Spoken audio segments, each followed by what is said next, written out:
This episode of Recording Studio Rockstars is brought to you by Isotope, Native Instruments, Roswell Pro Audio, and Atom Audio.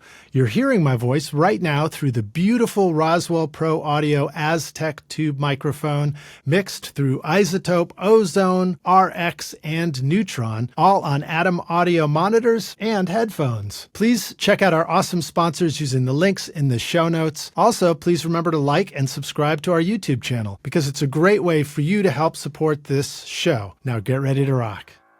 And the analogy that I've come up with is that I have made permanent my ideal meal. Imagine being able to, like someone says, what's your favorite meal? Oh, it's like sushi and blah, blah, blah.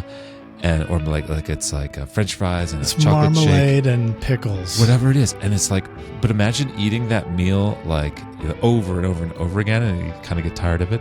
But let's say you didn't. Imagine you didn't get tired of, you crafted the perfect flavors and balances and all this. And every time you listened or ate it, it triggered those exact senses in the exact way that you wanted it to. Yeah. That's what I've done with these mixes. Like to whatever extent they're good or bad, other people like them, whatever. From the material that's there, I crafted something that every time I listen to it, it is just this perfect, it is this wonderful meal for the ears.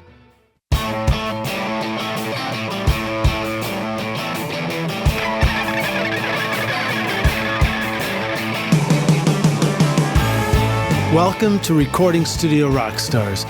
I'm Lij Shaw, and this is the podcast created to help you become a rock star of the recording studio. At Isotope, tone shaping is topping the charts. Meet the Catalyst series, Plasma, Aurora, and Cascadia. Plasma's flux saturation technology brings dynamic warmth and depth to your mix. Aurora takes spatial audio to new heights with lush adaptive reverb, while Cascadia adds exciting delays to your mix, retaining clarity through its smart unmasking feature. Get 10% off Plasma, Aurora, Cascadia, or any of the Isotope plugins with the special code ROCK10 and make your mixes rock at isotope.com. Howdy, Rockstars.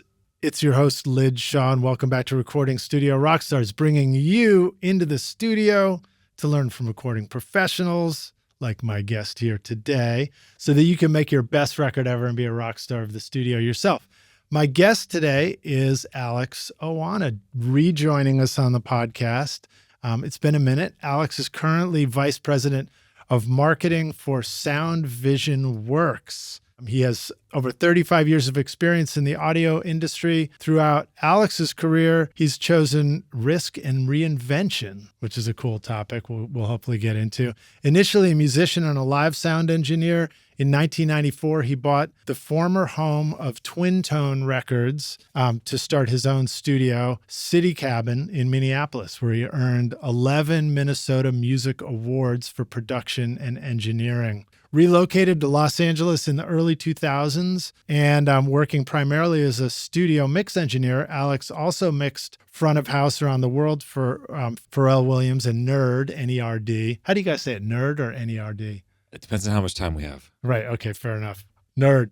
Alex jumped to the, it says here, Alex jumped to the other side of the glass. I'm going to say you jumped to the other side of the register. Oh, okay. Potentially, to venture into sales and manufacturing too.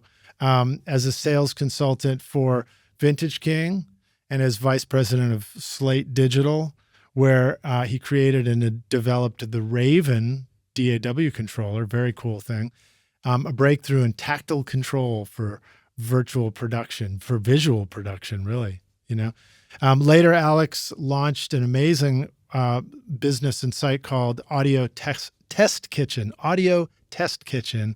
It's an online platform that provides unbiased microphone and audio gear comparisons, helping users make informed decisions without the need to test hardware in person. There's over 300 microphones in the library there that you can go just click on, compare, voice, drums, other instruments on each mic and hear what it's going to sound like. If you're curious about going to get one of these and you're wondering what it sounds like. Good for podcasts. If I'm like, what does my voice sound like in a, I don't know if we'll get into that, but I don't know if you can upload your own voice or anything, but you can definitely hear voices, and decide which mic you like the sound of. This extensive experience in all aspects of the industry gives Alex a unique perspective on telling the stories of the pro audio brands that he represents in his marketing with Sound Vision Works, a new company now in Los Angeles. So we're going to talk about that as well and find out. And then you're also working with I don't know if I mentioned it right here, but you've worked with Apogee, Paul Wolf Design and Fix Audio Design. And I forgot to mention Apogee because I left Apogee like 3 months ago. Yeah. And, the portions of the bio that AI wrote that we edited out, I think Apogee was in there. But oops, we forgot to include them. Right, Apogee was amazing for like a year. There are lots of cool stories to tell there, like life-changing experiences. Yeah, Super I think the last time I saw you probably was out at NAMM, and you guys were hosting an incredible party. Yes. Was that Apogee's headquarters right there? Apogee's headquarters is co-located with Bob Clearmountain's recording studio, not to be confused with his humble home mixing studio where he has like a 70 channel SSL, 4000G. Right. So, but right there at Apogee's headquarters, in the same building on the other side, Bob saw some empty warehouse space like 15 years ago when they moved in and said to his wife, Betty, who owns Apogee and who has been the founder and co-owner and CEO of Apogee for 39 years. So they're coming up on their 40th anniversary next year. They got the coolest couple name ever, Betty and Bob. Bob and Betty, Betty and Bob. And they're just I call them the audio industry power couple. Because, Apogee pretty much invented the audio interface. Yeah, I remember the so I remember it was like a long skinny DAC or ADC, right?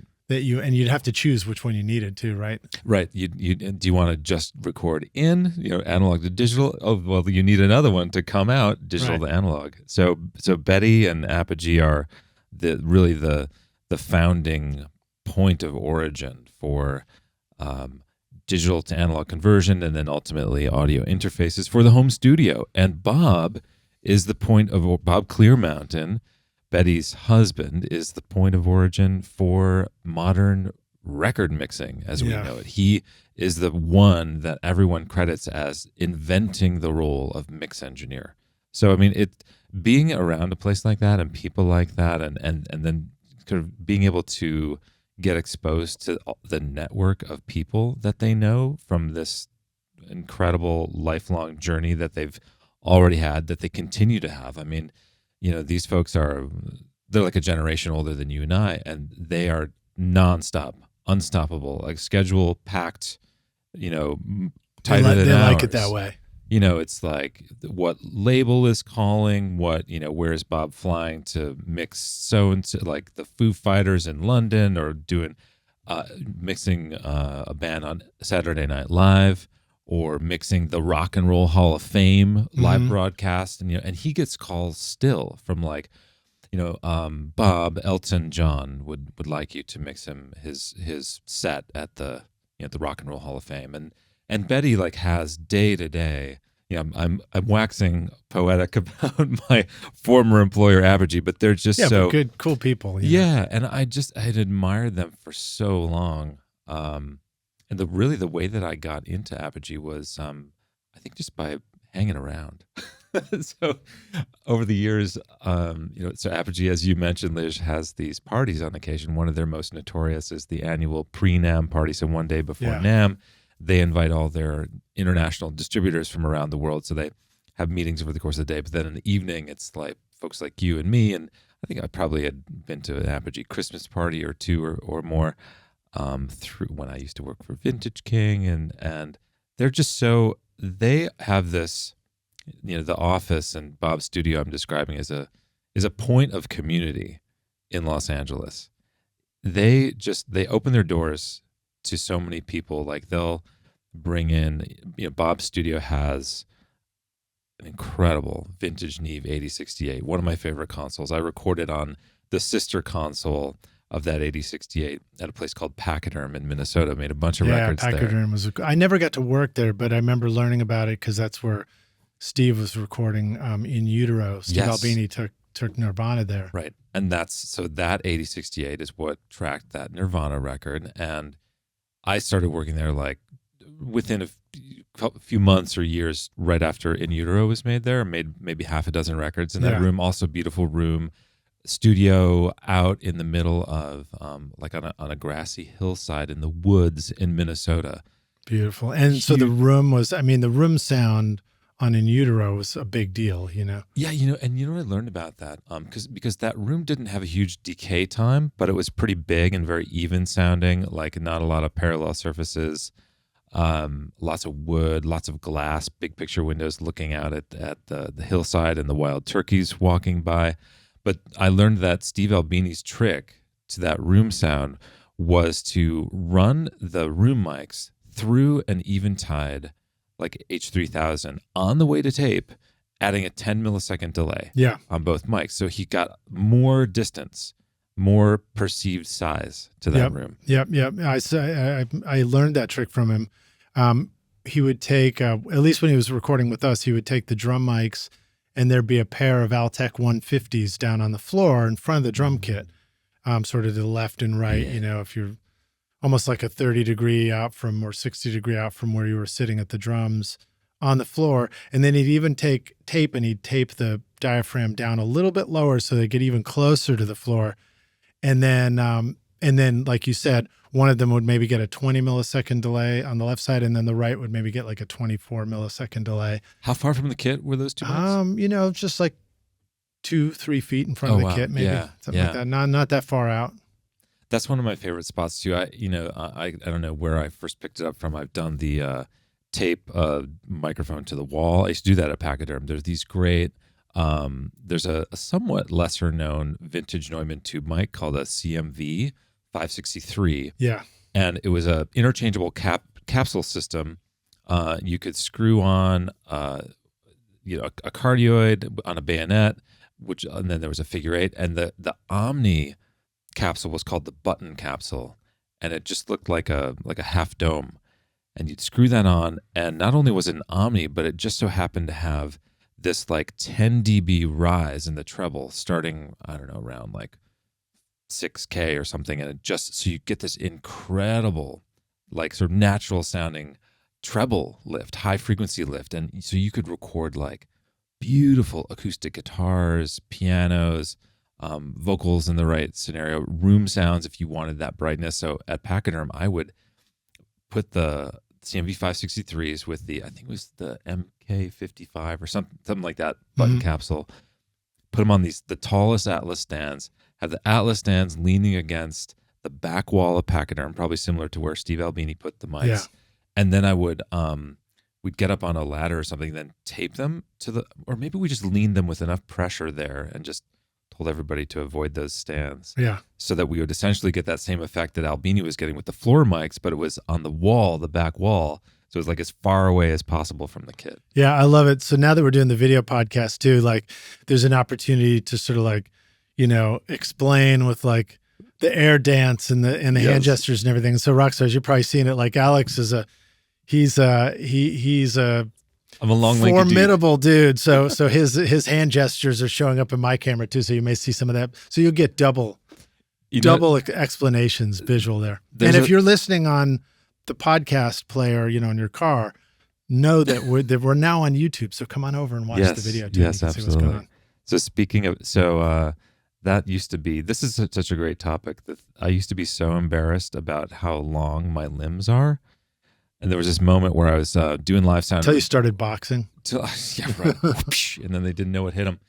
I was doing live sound and we were going to do a recording and I came to the backstage to just let the artist know we were about ready to go. This is back in Minnesota, an artist called Story Hill, acoustic duo.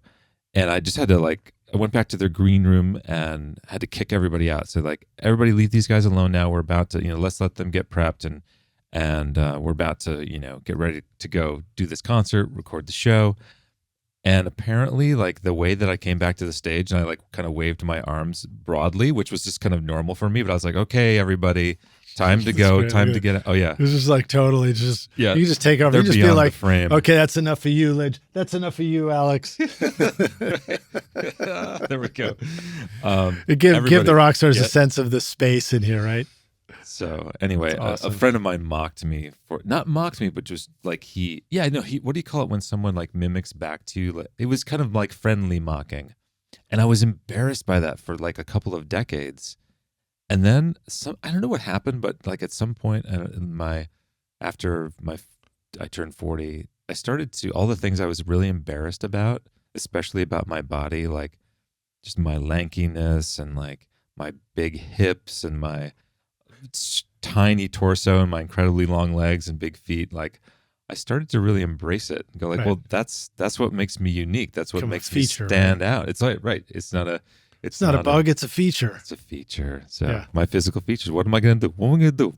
Yeah, I mean, I think that's smart. It's smart thinking. I mean, it does take us a minute to sort of sometimes really get comfortable with who we are. I mean, I remember getting in trouble in high school, freshman and sophomore year, and for breaking rules, and like it was the silliest thing ever. Like I got busted in boarding school because my friends all wanted to smoke. We were all smoking cigarettes together, and sneaking off to go do it.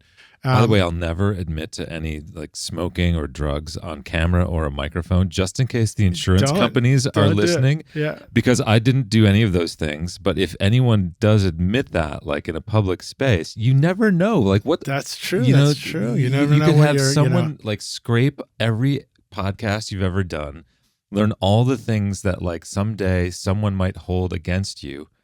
Your insurance rates could go up, Liz. You got to be careful. That's true. I have to get insurance first. No, just kidding. But like, so, I think I got in trouble because I was like, oh, I heard you could, smoke peanut skins or something like that. So I saved them. My mom had sent me some. And then I get in trouble for that. And then like, I'm the laughing stock on the school bus.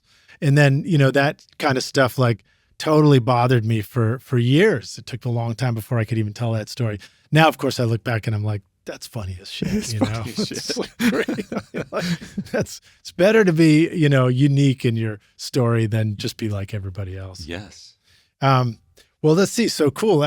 First off, I just realized I was actually reading the wrong intro. So that's probably why I forgot to mention a couple of things. Oh, really? No. I know. I just pulled up the wrong browser tab is what I did. Oh, is that the one I sent you last night, though? Yeah. You sent me the right one, and I had to edit it all together, and I had one that was It sounded perfect. right to me. So the thing I didn't mention, Rockstars, is if you want to hear Alex's whole backstory, RSR494 is where we went through all that stuff. Yeah, that's like 5 years ago. It was like 2019, I think. That's when we met too. So Alex introduced me to oat milk. And it's changed your life, right? It's changed my life. Now I'm about ready to quit oat milk. So, it's, you go through phases, but we were in New York City for AES in 2019 and hanging out with Chris Salim, and he was like from Mixdown Online, and he was like, hey, I got this cool new dude. We need to go meet him. We're meeting him for coffee. And I was like, oh yeah, cool. All right. So we show up and we met you, and then you were like, yeah, dude, the oat milk's all the rage now. We got to go find a coffee shop that has oat milk in it. Cause that was a rare find at that point. We went to a really great coffee place, and that's something that you and I have in common. I think a lot of recording people have like some kind of food fetish, coffee or wine or micro brews or, some particular nutritional approach. I think it's great. It's great. So I'm definitely a coffee person. But. I mean, I go through phases of whether I'm actually spending the money on fancy coffee for the studio. Mm-hmm. Sometimes I'm like, we got the best in here. And sometimes I'm like, you know what? That $2 brick of coffee at Aldi's looks like it's going to be just fine. And I'll rock that for a minute. But like when I go out for coffee, it just makes going out to the coffee shop that much more special. Go get the good stuff, Yes. Alex is like, man, I'm glad I didn't ask for a coffee just before the interview. Well, I did bring you like a less than half used bag of coffee. That's true. To enjoy. You did. And I'm glad you could have a place to put it to use in the studio. On the break. Well, so tell us a little bit about what's going on with you, man? What is new? You've got a new startup, Sound Vision Works. Yeah, and so you and I, and maybe a bit of AI, we won't admit that, whether that or not that's true, wrote my bio intro. No, really, you sent me a draft. Thank you so much. And I thought you encapsulated a bunch of stuff, but you didn't even know that I have a new gig. I didn't. No, not yet. Yeah, and I just thought, like, well, what would be interesting and what would be compelling to people, to your audience, to the folks out there? Hello.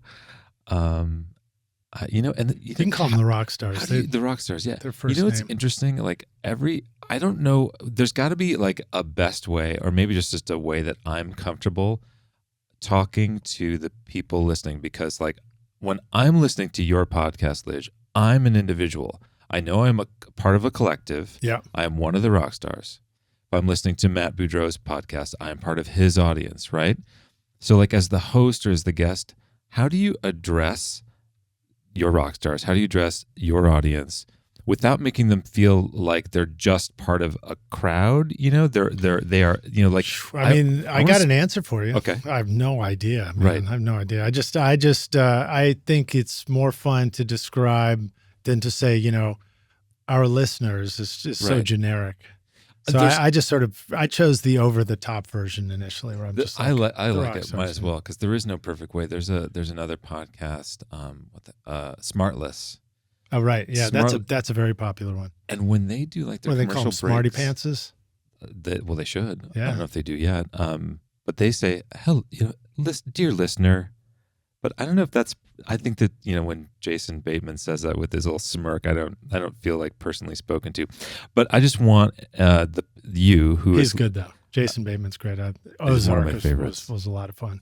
It's my goal that the person who is listening to Recording Studio Rockstars right now, yes, you, with your headphones on, with your AirPods in, with your earbuds, perhaps on your little smart speaker, I just want you to know I'm speaking to you. Lij is speaking to you. That's We're just right. speaking to you individually. I'm looking at you right And now. I'm looking at you. Don't wave your hands, or else they won't see me looking at them. Native Instruments introduces the new Complete 15 bundle, featuring Contact 8, offering versatile synths, sampled instruments, and innovative effects. Perfect for creating everything from emotional scores to dance floor grooves. Contact 8 includes exciting new creative tools like chords and phrases for inspiration, the Leap tool for dynamic looping, and Conflux, a hybrid instrument blending organic and synth sounds. The Complete 15 bundle also includes updated Massive X and Guitar Rig 7 Pro and AI-enhanced Isotope Ozone 11. Use the code ROCK10 for 10% off at nativeinstruments.com. Okay, cool. Well, so you've done a ton of stuff, man. I mean, of course, you started out in the studio. In fact, when I was going back and just sort of like poking around on YouTube to see what I found recently, I stumbled on a video from like 2003 where you're in a local TV station. You got long hair and you're just kicked back looking like a rock star, like you still are. But it also reminded me, I'm like, wow, we were, 2003. I remember 2003. That was a while ago, but we've all had some experiences since then. We've matured and aged in our audio journey. But you were talking about, I think they were interviewing you about somebody who was a contestant on American Idol, and you had a lot to say, and it was just cool to see that you've had this journey that started out in music production, in a studio, winning awards for production up in Minneapolis. And then you've worked with a number of different companies. Vintage King, you were sort of an expert on all the gear there initially at one point too. And so back to the bio, that I wanted to think about like a theme of what we could talk about and what would be maybe valuable to each listener.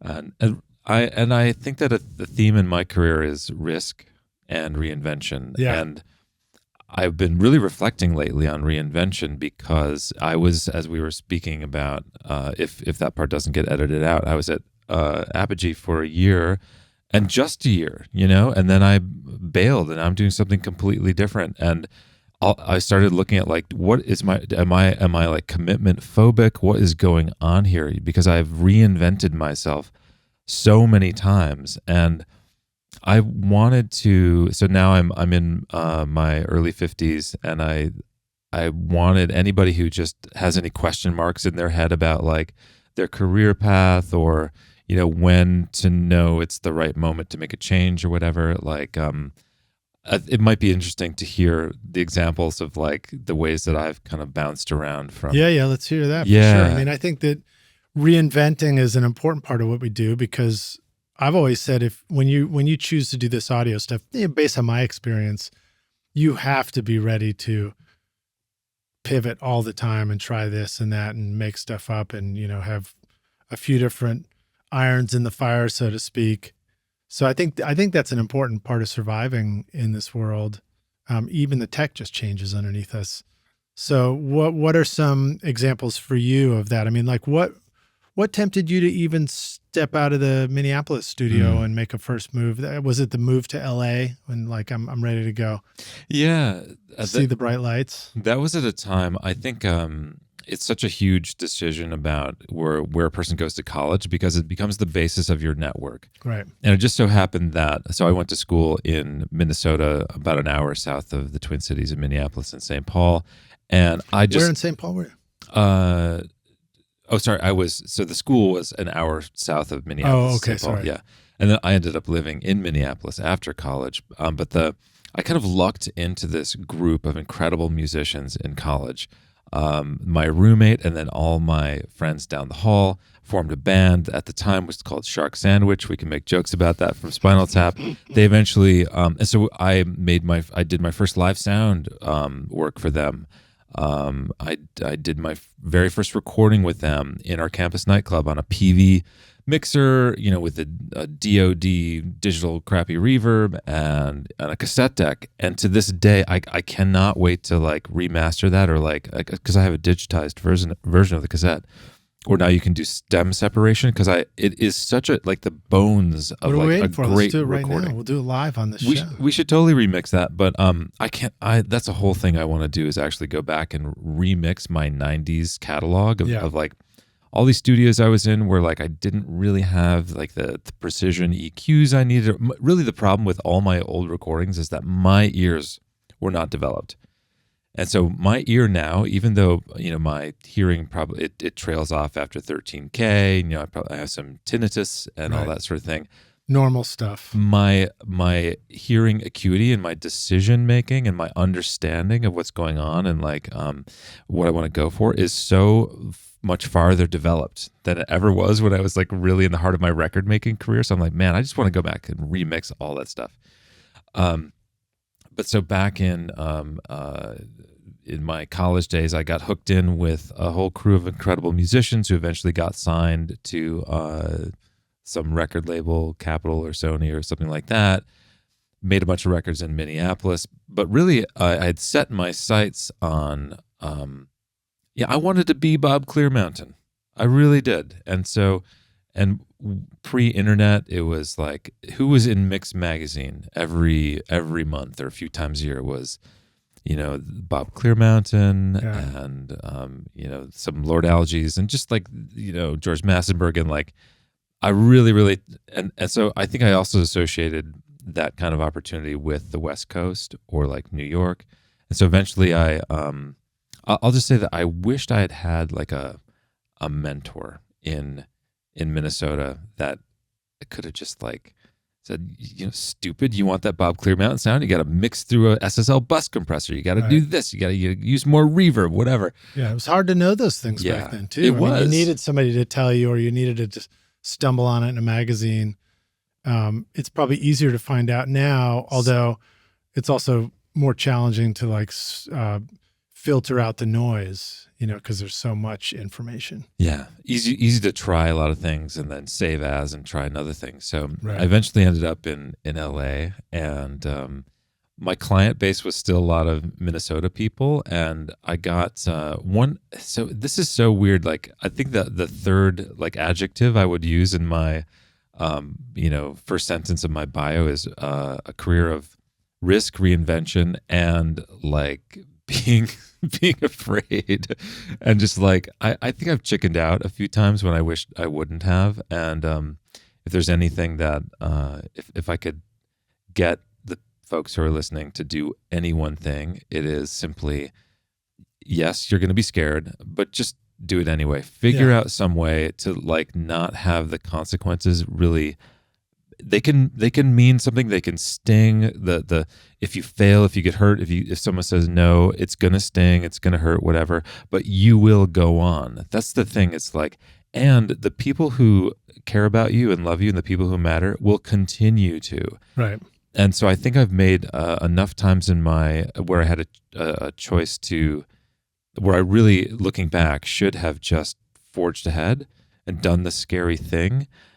I somehow... You think sometimes it was a feeling of like you had already started to take the risk, but then you didn't stick it through? Yeah. I think that's a hard thing to do. Immediately what comes to mind to me is the desire to have a band and play shows, and I might get something going and then play one show, but then just kind of drop it after that and not book a follow-up show, not actually like level it up and get it going. And there's always like a projection we make, like, oh, what if not enough people show up? And I tend to like be like a bit of an all or nothing thinker. Like when I launched Audio Test Kitchen, our goal was to you guys weren't messing around when you launched that. Oh my God, not at all. Like in so many ways. And one of our goals on a kind of business success level was to get venture capital backing, 10 exit, and become this like, tens of millions of dollars a year company. And I still believe that vision is possible, but like what it did was because there were opportunities to like do just the next step sort of thing that I skipped because it wasn't a big enough move, because I had set it up in my mind that it had to be on such a big scale, like the next move had to have a return on a large scale, that if I felt I couldn't achieve that, that next move wouldn't achieve that, then I would not do any move. I wouldn't make any move next. Yeah. And that is just so crippling. And that's what I think that if I could rewrite my own history, I would just do the next best move. I would absolutely go for incremental progress. Before we started recording, you mentioned in the context of even making and executing, producing your podcast, you put it, if I'm capturing this correctly, said, I'm just trying to get 1% better, each time or each increment. And that's great because it allows you to start where you are, and it allows you to, you don't have to be perfect. You don't have to be perfect ever. But like it's so rewarding to feel progress, to feel improvement, and it makes it so much more human and achievable, and also it doesn't prevent you from starting. Right, exactly. Yeah. So that concept, I probably learned that through Tim Ferriss or something, talking about Olympic champions. This concept of to become a champion at an Olympic level, all you need to do is just keep improving what you do by 1% each time, and then eventually you get there.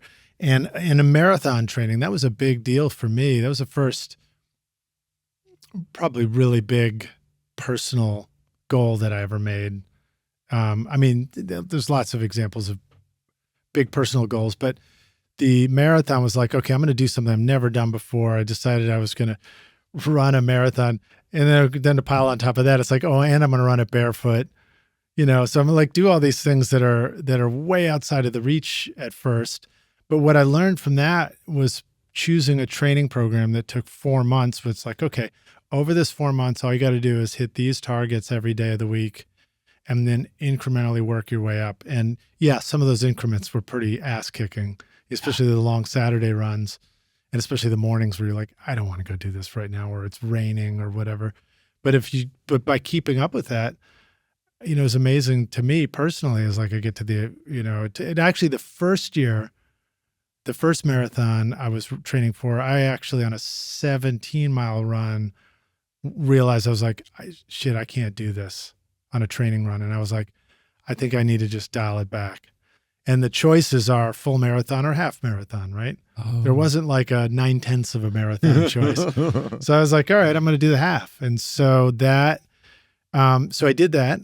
And it's easy to see stuff like that. That to me, that's an example for me of like, you see that and you're like, man, that's not the marathon. That's like a half a marathon or whatever. And so it's easy to feel like you're not achieving your goal. But once I accepted it and did it and I finished it, I'm like, holy shit, man, I just ran 13 miles. I just did a full half marathon barefoot for the first time, you know? And then the next year I was able to do the full.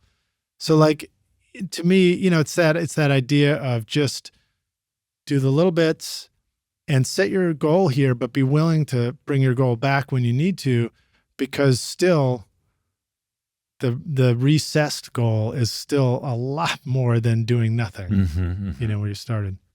I've been doing this app called Better Me. You and I talk about, you know, exercise and is that the nemesis app to Despicable Me? It doesn't have as good a soundtrack. Pharrell didn't do it. It's funny that this exact same music plays every time. No matter the workout, there's like 3 tracks they're like the gym techno tracks, right. Like lots of synths and like exactly. And I'm like, it's not the kind of music I would ever intentionally turn on for you know, enjoyment. But like it actually kind of works when you're in the gym mode. So no EDM phase for you? No inner DJ that's been wanting to come out? I have to admit that you know, I think if I had a rig, I would probably just be playing with it all the time. Yeah. just mixing your own parties at night. Bass drops. Yeah, exactly.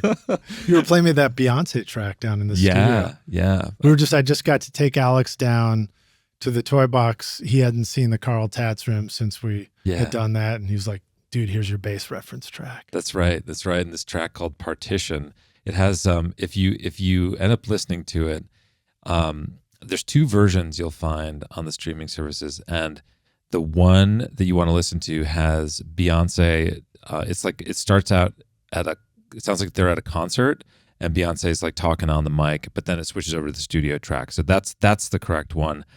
And Mike Peacock, who's, you know, a lot of us know from Sweetwater, a friend of mine, that's his like speaker testing track. And since Sound Vision Works is distributing and representing KS Digital speakers out of Germany here in the US, at AES, Mike came up and played this Beyonce track, Partition. He said, this is my speaker testing track. And I was like, Mike, this is like the perfect track. He's like, well, I've sold a lot of speakers. I sold a lot of speakers with this track. That's pretty cool. So true. So yeah, you got to check it out because the bass drop goes like all the way down. It goes all the way down. Yeah. So let's talk about that a little bit more. So Sound Vision Works, if I'm saying that right. You are. Yeah. So what is it? So this is a new thing that you guys are. Sound Vision Works is a boutique marketing and distribution agency, US based, LA based. It comes from a few people in the industry who've been doing it for a while, kind of experts in their own fields. And we've come together. Some have called us a super group. Nice. The super group. Dream team, Avengers. You know, I would never say that. That would sound too self-important. But really, so it was founded by one of my oldest friends in LA, Jeff Ehrenberg, who was maybe like the 3rd employee of Vintage King ever, and is the first employee of Vintage King in California. He built Vintage King's LA showroom. He conceptualized it. He built it. And then a few years ago broke off and made his own like high touch, white glove pro audio dealership called Providence Sound and Vision. And then because he's had such a long relationship with as in Providence, Rhode Island? Providence? Or just like the providence of... The providence of... What does providence even mean? That's a good question. The providence of things. Hey, Google. That's right. Well, drop a comment in. Give us your definition of... Just chat GPT, just AI it and drop it in the comments. That's right. That's right. So he has had such a long relationship with manufacturers, encountering. It's such a typical story that let's take, for example, I'm going to pick on our friend Steve Jackson of Pultec. Incredible feat of engineering to recreate Pultecs as if they and be able to produce a Pultec that is the same as if it were new coming off the production line, 50 years ago, whatever. That's hard to do. That's really hard to do. And so, but is Steve an expert in marketing? Is he an expert in sales? So where Sound Vision Works comes in is to help these incredibly brilliant manufacturers, gear creators, designers, do the things that will help them get their story out, get their products out there. So I'm VP of marketing. I'm helping tell these companies stories, helping you really just make connections, because whether it's Audio Test Kitchen or anything, and I am a firm believer that I believe in this ecosystem of gear that is created for people to create with, right? And right.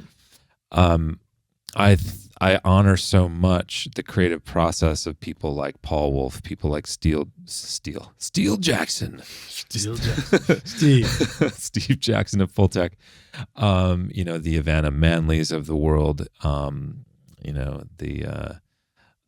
Dave Durs of the world. Yeah, you're listing a group of people who have just, in the same way that some of us feel, or many of us might feel that, you, Rockstar, might feel that you've dedicated your life to making a great record. You're listing a group of people that might have done a version of that as well, but also have dedicated their life to just making great tools for the studio. Are you recording your own music or other people's music in your studio, but you're having trouble figuring out how to get your mixes to sound great? Do they sound weak and distant or lack punch and clarity? Well, I've got a gift for you to help you take your mixes from sounding like basement demos to sounding a lot more like professional mixes. And it's my free course called Mix Master Bundle. This course will show you how to get pro sounding mixes from your home studio with free and stock plugins in Pro Tools. And the best part is, these mixing techniques will work for you in any DAW, whether you're in Logic, Cubase, PreSonus, Studio One, Reaper, or anything you can think of. Are you ready to make your best record ever? Then go to mixmasterbundle.com to get started for free now, and you can find the clickable link in the show notes of this episode. I call their gear their songs, their records. I use the same analogy you just did. And so that's what they pour their creativity into. And it is to serve our creativity as engineers, as audio creators, as musicians. So I have this saying, and it comes out a bit controversial, but go with it for a second. People don't love music. People love recordings. If you think about it, 99.9 infinitesimal % of people will never have Taylor Swift sitting in front of them singing and playing her song. Mm-hmm. They're not falling in love with that. They're falling in love with the results of the thoughtful capturing and constructing of these performances as captured and only made possible because they can be captured and stored and manipulated by all this equipment and delivered through various services. So it's really that ecosystem of the gear that makes it possible to create in these ways with audio. That is the art that people around the world fall in love with. It is more than a song, and it's people. So that's why I say people don't love music. People love recordings. Yeah. So of course, somebody in a Nashville song lover would say, no, they love the song in there, but it's you don't get to hear the song without the craft of recording it really well, and that's what people experience is a well crafted recording of something, hopefully. And sometimes the craft of that is the textural part, using the right microphones and the right gear. Sometimes the craft of that is the microphones play second role to the moment and capturing the moment really effectively. But all of those all glue together, great tools in the studio also don't get in the way and let you capture a moment when it happens, right? And I would argue that, let's say we took a James Taylor song in a vacuum and just said, hey, it's just as likely that if the world would have fallen in love with that song if it was just a mic in a room with him playing that song and singing it by himself, right? Because it's the song. It's like Fire and Rain. That is just, you take that song in any form and it's absolutely brilliant. But I believe that is the form of the recording that, because of the textures, because of the mood it sets, because of the intentionality about the decisions that were made in editing and performing, in blending, that is the vehicle that opened people's hearts to hear that song, want to hear it over and over and let it into their lives. So if in the future they hear James Taylor doing a live version of that song and it's just him and a guitar, and it's on a stage somewhere in like the woods in Aspen, Colorado, it's really, and it's touching people's hearts, it's because they had already been opened years prior to the original recording. And as they're hearing James sing that song in a different form, they are referencing the original and the emotions that it brought out. Okay, right. You mean like if somebody else, if your buddy's playing you a version of the song, you're remembering your original. That's right. Feeling of the original. It's kind of like there was a time when MTV had this series called Unplugged, and you would get bands like Nirvana playing unplugged versions, so like kind of no electric instruments were allowed, and Dave Grohl played like with plastics and brushes. And guess who put the microphones on them and recorded them?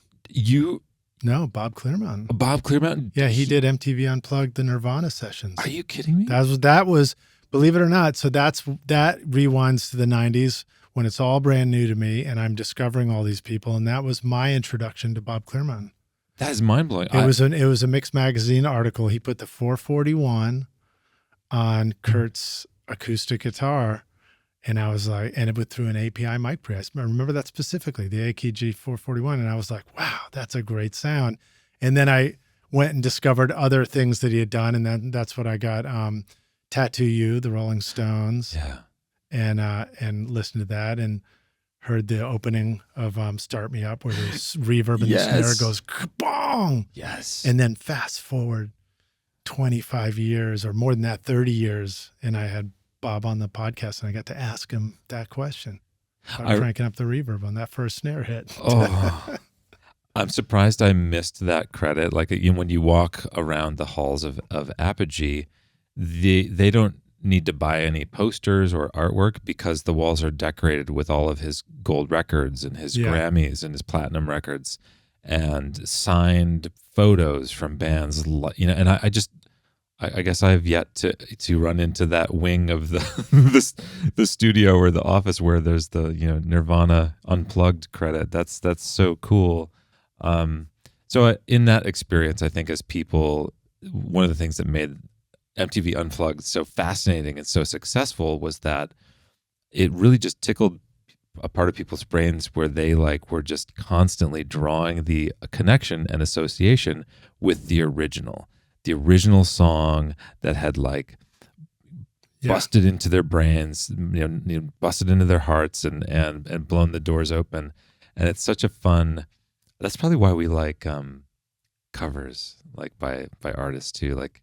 Anyway, so that's a whole other. Well, that hit home for me doing the Bonnaroo Hay Bale studio. So for 15 years, I did the backstage studio at Bonnaroo, which is a huge festival just south of Nashville, in June every year. And we would set up a studio inside a hay bale. And I kept trying to level up the studio. I'm like, I'm going to provide the greatest studio ever. And we're going to be able to have a whole band come in. We're going to get this great sound on a band performing their song. And I did that a number of times and it was a lot of fun, but it was a kind of almost a tough lesson for me to learn that why wasn't the radio getting as excited about that? And the reason I learned is because they've already got a great recording of the song with the band performing it like the record. The thing that's interesting is what you described, which is the unusual version of the song, the simplified one, the acoustic one. Not all songs translate to acoustic in a great way, but even that could be super interesting to people. So it was an interesting thing for me to learn along that way too. Sometimes when I'm having a conversation, this context, Lij, I can tend to want to just start going down my own path and talk about subjects, but I want to be respectful to the things that you want to talk about. I have some stuff on my mind. I always derail people, so you just put us back on the track. Okay, so I wanted to talk a little bit about my time at Slate. Yeah. There's a couple of important themes here, and it's interesting and entertaining to hear people talk on a podcast, but I do want to deliver something that might help someone and be of value to someone's career, their decision making. So I'll talk a little bit about my time at Slate. A few important things there. One, it was around 2011, and I was coming out of one of the worst times in my life. I had just gotten divorced, and my life had pretty much fallen apart. My career wasn't going great. There were almost no positive messages in my life. But I was writing for Pro Audio Review. So at the time, a print magazine. Eventually, they were acquired by the same people who run Pro Sound News, and now they've merged with Mix Magazine. They have Mix Online. So that whole group, and I had an incredible editor, Strother Bullens. Frank Wells was part of the magazine at that time. Lynn Fuston was writing for them. Yeah, I know Lynn. Yeah. So it was a great outlet for me, and my job was to review gear. And one of the things I got to review, is my editor Strother's idea to review an entire studio. So it was called a facility review. And he sent me out to, I think it was North Carolina, to review this studio. And I'm spacing on the name at the moment. And what happened was it landed me on the cover of the magazine. Pro Audio Review had never put a human being on the cover of their magazine up until that point. Wow. That wasn't their thing. It was always gear. This was when you still looked like you look like a cool rocker today too. But did you have the long hair and all that back then? Almost identical to what it is now, dude. You're just telling me that my hair doesn't look cool. No, your hair does look cool. I just enjoyed seeing the long hair. I got the long hair, short hair, medium hair versions too. I definitely need a haircut. No, you don't, dude. Your hair looks great. Your hair looks fabulous. I don't care how it looks. That's not why I feel valued. It's better to look good than to feel good. Speaking of SNL, that was SNL, wasn't it? Yeah. Oh man, so many things. Okay, cool. So there I was on the cover of this magazine. So this is going to make sense in a second. That was the AES issue. I show up at AES. I'm working for Vintage King. I loved what I learned at Vintage King, but it was incredibly painful because here I was I thought of myself as an expert recording engineer, very talented, and yet I was not doing what I loved every day. I was helping other people do what they love every day as a sales consultant. But then there I was at AES, and I was at this party at Joel Hamilton's G Street studio in Brooklyn, or Studio G in Brooklyn, and Stephen Slate was hosting the party. He had a product on the cover of Sound on Sound magazine, and I was like, I've always wanted to talk to this guy. I hadn't met him yet. What was Stephen's focus in 2011? See, he was known for the drum library, and he had just launched one of his first plugins. I think it was FGX Mastering. What about, so Trigger was already happening? It might have been pre-Trigger. It was around that time. So he definitely had the drums, and he was just kind of dipping his toes into plugins. Yeah, and I remember getting into FGX Mastering plugin. The tape machine, virtual tape machine, virtual mix console. Yep, all that. Tape machine was developed while I was at Slate.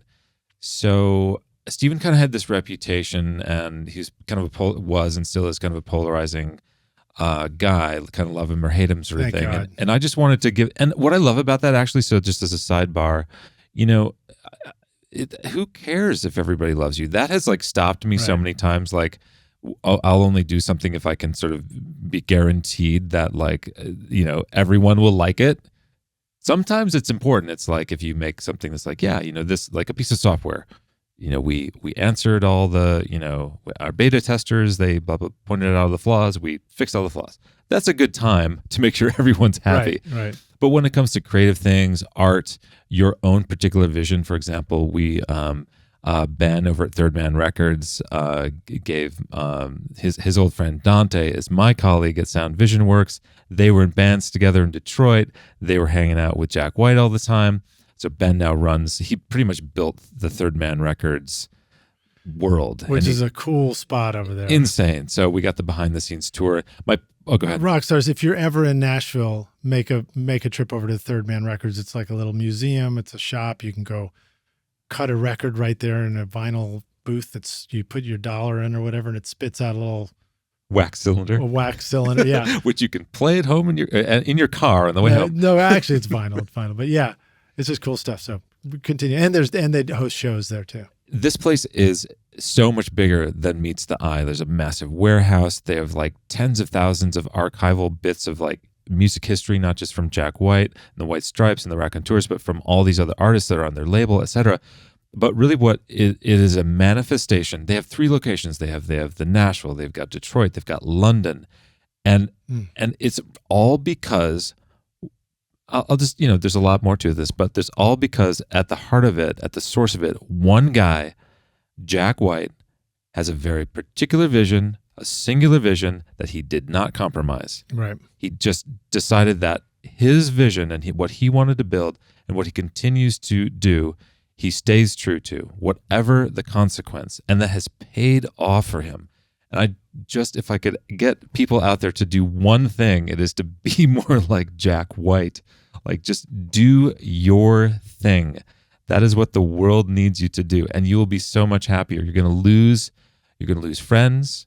You're going to lose, fans. You might confuse family members or what have you for some period of time. But if you just keep going, I think that's the path to happiness. It's probably the path to, financial rewards, whatever, as much as you possibly can. And I think that many, it's not possible for everyone around the world to do that. Not everyone's in the position to do that. But for many Americans, that's kind of like part of what we are able to do. We're, for the most part, we can figure out how to feed ourselves, how to shelter ourselves, basically give ourselves enough of a platform that we have choice in what we do every day. And I would encourage, if I could rewind myself 20, 30 years, I would just say, every possible chance, Alex, if you could, just stay true to your vision and don't worry about whether everyone is going to like it, whether everyone is going to like you. So at this moment at the AES show, I see this polarizing figure, Stephen Slate, which a lot of people are like, used car salesman, like blah, blah, blah, snake oil, whatever. Because he's very bold in his technique and his method of communicating and marketing. Yeah, amazing marketing genius. That might be like his biggest area of genius. His unstoppability is really his main genius. But I suspended disbelief in that moment. I was like, I'm going to, who cares what everybody says? I'm going to go figure out what this guy is about. So I pull out of my backpack the magazine on which I am, how do you say that? I'm on the cover of it. Emblazoned, on which you are emblazoned. On which I was emblazoned. And I walked up to him and I said, hey, Stephen, so I'm on the cover of a magazine this month too. And that just was a great icebreaker. And within about 30 seconds, I just got the Stephen vibe. It's like, this guy's super smart. His mouth can barely keep up with the speed of his brain. And we just had a mind meld. And 2 weeks later, I was the vice president of his company. That's amazing. So here's my point. Put it out there. Like I was at the end of this divorce. I was feeling as shitty as shit could shit. Sorry, you have to bleep all that out. No, we can do that. It's a rock and roll. I was feeling fucking shitty. I was one of the lowest points of my life, 2011, but I just went for it. Like, what do I have to lose? And all of a sudden, a few weeks later, like I've got my own place. My divorce is settling out, and all of a sudden, I went from being hopeless to like, I'm in one of the best spots in the music industry. And then Stephen was working on like a monitor controller, and he's like, what could we make that would replace basically the physical presence of an SSL? Yeah. And so we made this giant desk, took it to NAMM. It kind of didn't make sense. Then one day I was like, it would make sense. As our world is transitioning to plugins, it's a world of software. That's music production.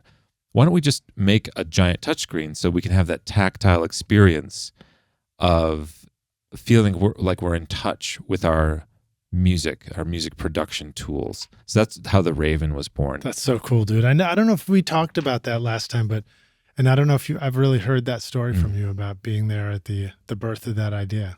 Yeah. And what was so cool about, and even after I said that idea to Steven, the cool part was like he said, "That's a great idea. Let's do that." And he gave me the latitude, the liberty, the budget to go pursue it. And it was 2 years of crazy R&D like that. Essentially we made a giant iPad for Pro Tools, but the technology didn't exist. It still doesn't exist. It's still the only way to do multi-touch with all these DAWs and et cetera, et cetera. So the product lives on, and I'm super proud of it.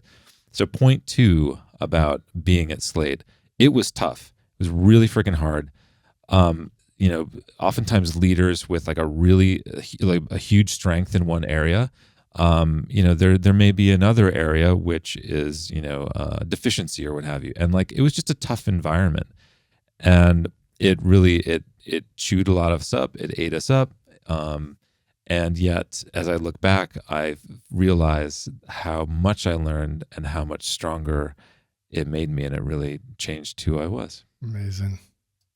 iZotope is truly amazing for mixing and mastering your music, like the new iZotope Plasma plugin featuring flux saturation, which helps you sculpt the harmonics in your sound, enhancing the excitement and clarity of your tracks and mixes. And Ozone, with its built-in mastering assistant, helps you analyze your mix, suggesting all the settings you need for a professionally mastered result based on your chosen style of music and EQ curve, or reference a specific song if you want. Ozone features sophisticated yet simple modules like clarity and impact, low-end focus, stabilizer, imager, exciter, and spectral shaping, along with powerful dynamic EQ, compression, and limiting, allowing you to adjust the settings to your taste so it sounds incredible. And with the magic of master rebalance, you can even manipulate the vocal, bass, and drums separately at the mastering stage. Use the code ROCK10 to get 10% off Plasma, Ozone, RX, or any of the fantastic plugins at iZotope.com.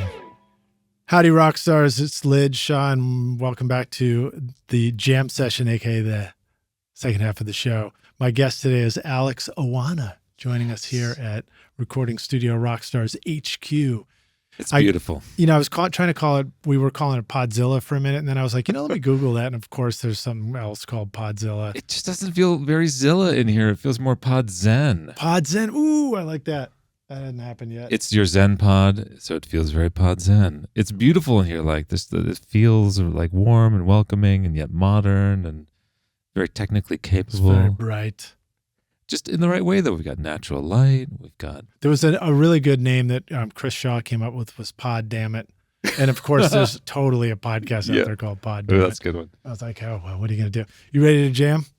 I don't know what that is going to entail, but I'm game. I don't either. So one of the thoughts that just occurred to me as we paused there for a minute was, as you're talking about this idea of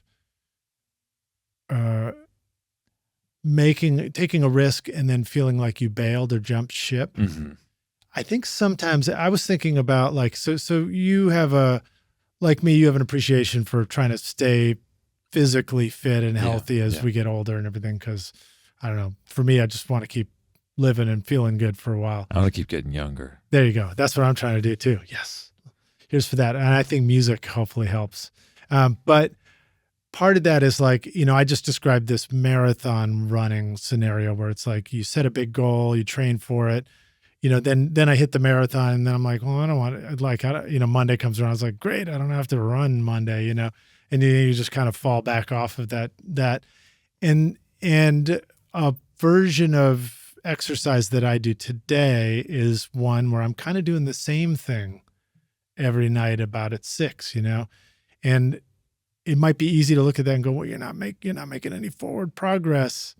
But I think there's value to like kind of maintaining sometimes too. Huge. So that was my thought about your comment of like, we feel like we're bailing from something, but maybe you, or maybe people are just really good at the big goal sprint. And And then when you get there, maybe part of a strategy is it's okay to just kind of cruise for a while before you make another big goal sprint. And we might identify that as, not doing something that's a big deal. And maybe, it's just a thought. Okay. Well, since we're theorizing, because it's so, as my therapist, I think let's explore this path.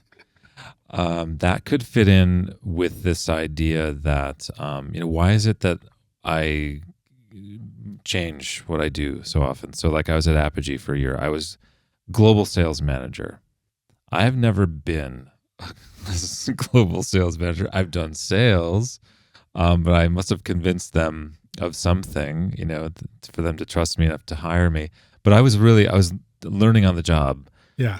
And about 6 months in, maybe it was right around 6 months, I realized very distinctly one day, oh, I've got this. I've got this figured out. And it only was another month or two until I was bored. And I was like, I think I see what all the problems are here to solve. Mm-hmm. And I'm not interested anymore. And I miss parts of being an Apogee. I miss parts of other things that I, left behind. But I think here's the weird part, Lij. Those first 3 months, those first 6 months were so stressful and like scary to me. And like, I felt like so incapable and like, how can they even pay me? Like, I am just I don't know what I'm doing. What am I even delivering of value?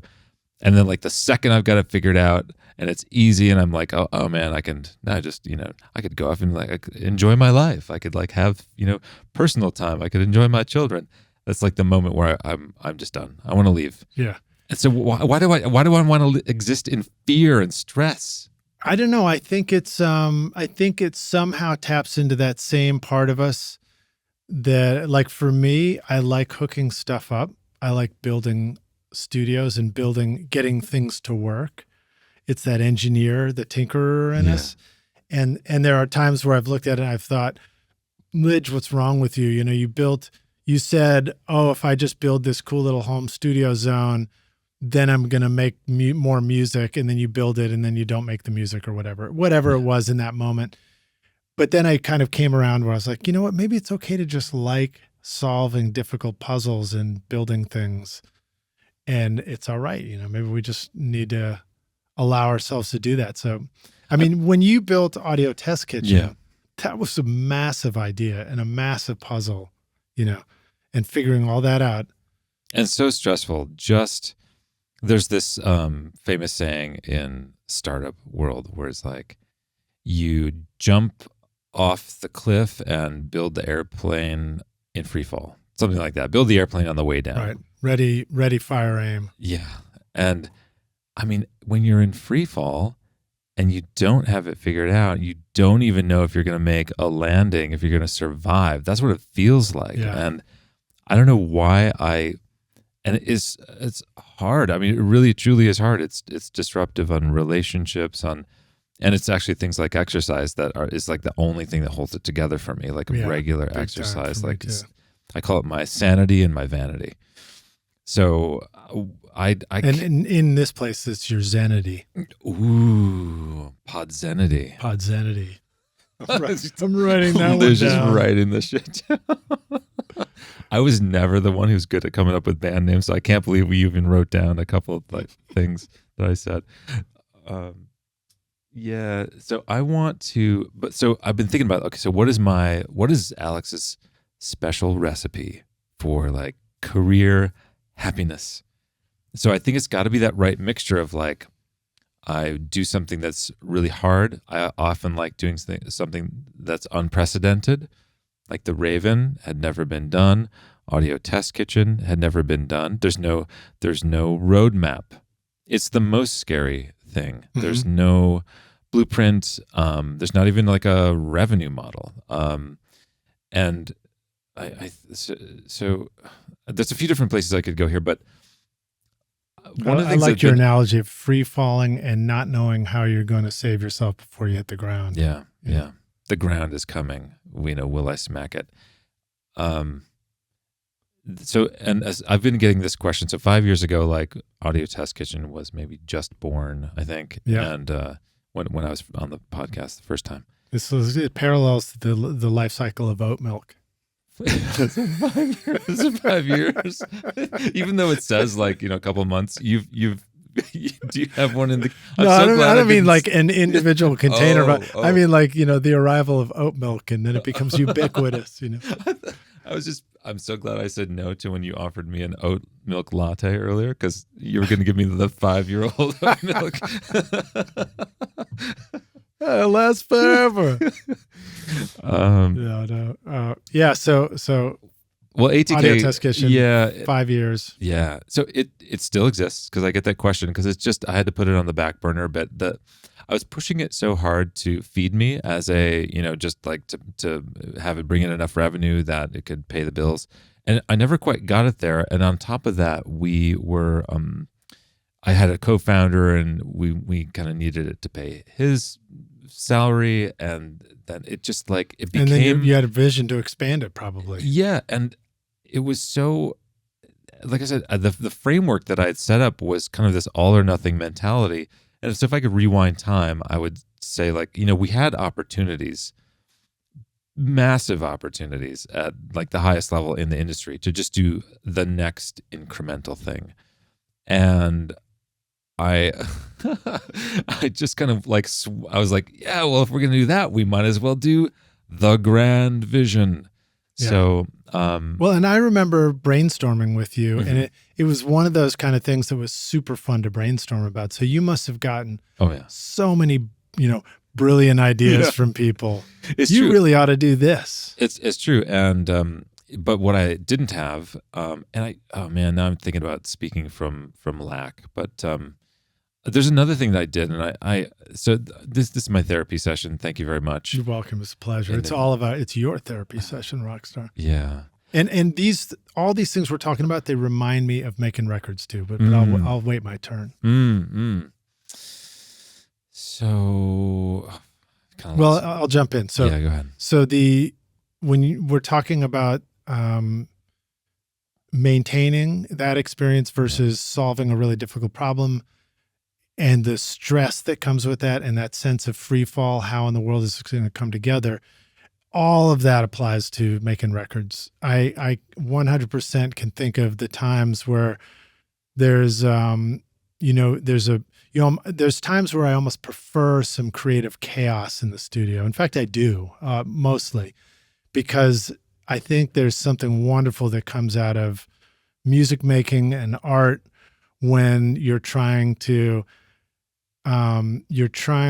balance chaos against intention. Certainly in songwriting, there's the inner critic that is all about intention. It's all about logic. And, well, that's stupid. That doesn't make sense. That doesn't sound any good. And so you're trying to find ways to like distract yourself and fool yourself so that the subconscious and the creative stuff comes forward. And then, when you make records where there's a wildness to it and you're not sure how you're going to get that sound, you try to go for things, and there's a risk factor. You don't know if it's really going to work. You're trying some crazy idea. You're hoping that the artist likes it. You're hoping that when you're done with it, the audience likes it. And then on the flip side of it, there's the sessions where you're like, I absolutely know that these standard mic configurations work when a band comes in here, and I know how to get a good sound, and then I can just kick back and relax, and I know that we'll start on time, and we'll take a lunch break on time, and we'll end on time, and everybody will get something pro, but it might not be any good, so they have that kind of internal thinking about it too. So it's interesting to me to think about the ways that, in the creative arts and entrepreneurial risks are totally paralleled in those respects. You just touched on a theme which I've begun to embrace more and more, and that is the not knowing. Are we allowed to ever? Sometimes I just want to kick the theme instead of just touching on it. Ooh, a theme that we're kicking the door in is this idea of like I can sometimes get so attached to how I want something to go, or how I want it to turn out. And I've begun to actually embrace, not just theoretically, but really embrace that most likely something is going to happen that is not planned, and it's probably going to be better, definitely different, and possibly better than I could have ever imagined. Yeah. Rock your music production with the updated Complete 15 bundle from Native Instruments, featuring the new Contact 8. This comprehensive collection includes a fantastic range of versatile synths, sampled instruments, and innovative studio effects, giving you everything you need to bring your music to life. Whether you're composing emotional scores, deep dance floor grooves, or experimenting with sound design, Complete 15 has you covered. Discover powerful plugins and instruments that guide you from the initial idea all the way through to the final mix. The included Contact 8 introduces exciting new tools like chords and phrases for instant inspiration, the Leap tool for dynamic looping, and Conflux, a cutting-edge hybrid instrument that merges organic and synth sounds in real time. Plus, enjoy revamped versions of Massive X and Guitar Rig 7 Pro to take your sound to the next level. Then polish your mixes off with the AI-enhanced Isotope Ozone 11 included in Complete 15 bundle. Use the code ROCK10 for 10% off at nativeinstruments.com. And two things. It's going to happen whether I want it to or not. And so might as well embrace it. Here's an example. The reason that I'm so fortunate to be able to sit here with you in your presence and have this great eye contact with you and experience, recording your podcast in person, because through Sound Vision Works, we're in town to record, to make videos for 4 of our for the clients that you're working with. Yeah. So, and if it's too much eye contact, just hold your hand up in front of my camera and just wave, and you can give us a break. You're all of a sudden I'm seeing how great you are as a host, as someone who, as the interviewer. It's so important, like what you're doing right now, to like have this like welcoming and reassuring presence. I was in that seat. Yeah, it's so powerful, like to be on the receiving end of that, because I basically was you for the last 2 days with Pat McMakin over at the Tracking Room. That studio is living on, by the way. That's an amazing space, man. What a cool thing to hear that you guys are going to be part of bringing it, making it happen. Got to interview Pat. They acquired a bunch of Wolf Audio Memore headphone mixers. Got to interview Dave Kalmusky over at Addiction. Wow. Great place. Oh my gosh. It's just, that dude's a rock star. Oh my gosh. They're using the Memore from Wolf. And then we went over to Vance Powell's place, and he was actually, in a brainstorming session with Wolf Audio founders, Paul Wolf and Jared Vogt, insisted that if they were going to make a digitally controlled or software controlled automated patch bay, that it had to be relay based, because that's the only way to have like a straight wire connection, have no coloration in the circuit path, because it's literally, there is nothing in the circuit path other than a straight wire relay. Yeah. That was the only way that he or anybody he knew would use it. So like a year later, they showed up with like exactly that. They have totally relay based 128 patch point patch bay called the Pro Patch. So that's actually the last time I saw you was at AES, at the Wolf Audio booth. Yeah. Seeing that patch bay going. That's right. And you can hear it. It's quiet. There's no fan, but you can hear it's all passive. If you unplug that from it, you only have to hook it up to a laptop. It just goes off USB. That's how much power it needs. It's like almost no power. And once you, let's say you set up a patch and you unplugged it, it's passive. It just stays right there. It stays patched. Anyway, so we got to interview Vance about that. And so I'm in that, interviewer seat. And then finally Pete Lyman, who's also Wolf Audio Pro Patch user, using it in the mastering context. Wolf Audio Pro Patch. Yes. That's the name of it. Okay, yes. Cool. It's actually launching on November 20th. So it'll be out by the time this comes out. Right. Yeah. Thanks for dating the episode. Yeah, sorry about that. So it's coming out. It'll be out. But there's such a special relationship that happened. So we had maybe a plan, maybe not a plan, a general plan, maybe some ideas of a plan in our conversation. I had scripted out a lot of questions going into these interviews. And sitting down to the first one, I realized like halfway through, oh my God, I'm not getting to barely any of these questions. And it doesn't matter. There's something else that's happening here. It's creating itself. Same thing happened with Vance. Same thing happened with Dave. Even though I researched those guys, I know them personally. It does give me kind of like a sense of where to go. But like it's the people in the room creating that will guide it where it needs to go. And the shit that happens in the room is the thing that makes the thing. And like, of course, there are times when we need that intentionality, and it's like, well, but it's great to kind of be comfortable with both of them coexisting, and for maybe one to take over at a moment, and then for another, but let's remember where, it's fine that we're inventing all this stuff on the spot, but where ultimately are we going? Right. We have to like have a video that comes out, for example. When I started this podcast, I remember I forgot who it was that I was listening to, and they were talking about doing interviews themselves, and they said that they had this show, and it was pretty good. It was doing okay. But then at the point where they started like deep diving into the research on every guest and like reading the whole book, which that's a lot. I mean, like if I was interviewing authors and I had to read a whole book every week, you'd be Stephen Colbert. I wouldn't be able to do it. I don't read that fast. But if I had to listen to music, but so for me, it's similar. It's like, that's why I love getting a bunch of information and getting music playlists, and I'll just sit there and like pour through it. And I get to ask some of the questions that are on my sheet, but I've always, I try to do that where it's like, I'll go in and really be prepared so that in winging it, it just feels natural. And it's also, I mean, I'm coming up on close to 500 interviews now for the podcast. It's a lot of things and people to hopefully know something about at the time. That's commitment. That's consistency. I admire and respect that so much. There are probably times when you didn't want to do it, or it felt like, I had all kinds of questions, but the fact that you just kept going and did it anyway, I don't know. Well, how would you, let me ask you.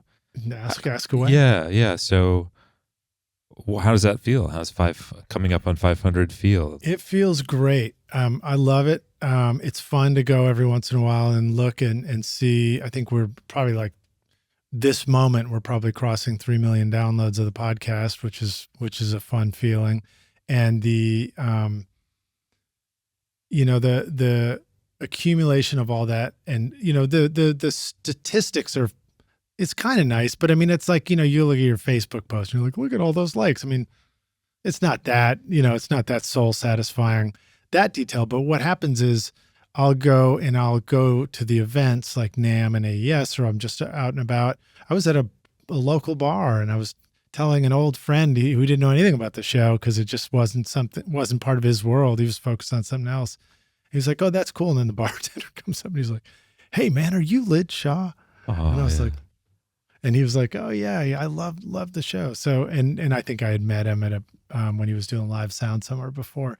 So like running into people who are, you listening to the show, Rockstar, whoever you are, whomever I'm speaking to right now, to say hi to you and be able to have you tell me that you've enjoyed interacting with all the guests we've had on the show. That's really satisfying to me, because my favorite part about making music and making records is the people and the community. And like, it's fun to go play all the instruments myself, but what am I going to like tell myself that it sounds great and then like smile back at myself in that moment? It's like, it's so much more fun to be in a studio with a group of people as a band, and you're assembled and trying to score a goal together, Can we talk about music for a second? Yeah. I haven't been making records at nearly the pace I ever did. In fact, I've made like 1 or 2 records in the last few years.